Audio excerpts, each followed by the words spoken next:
Test na tayo ng Toyota Camry. Ang issue nito, dragging. Tapos delay na rin ang shifting.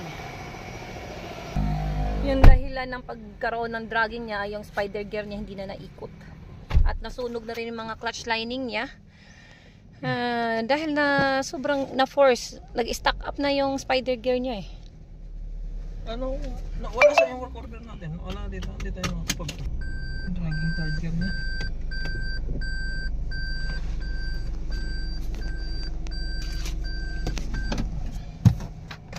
Tonyo. So, next na road test natin ay yung Ford Wildtrak.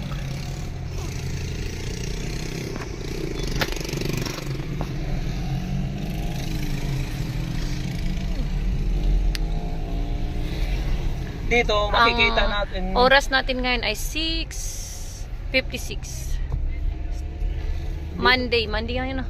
Monday, Okay.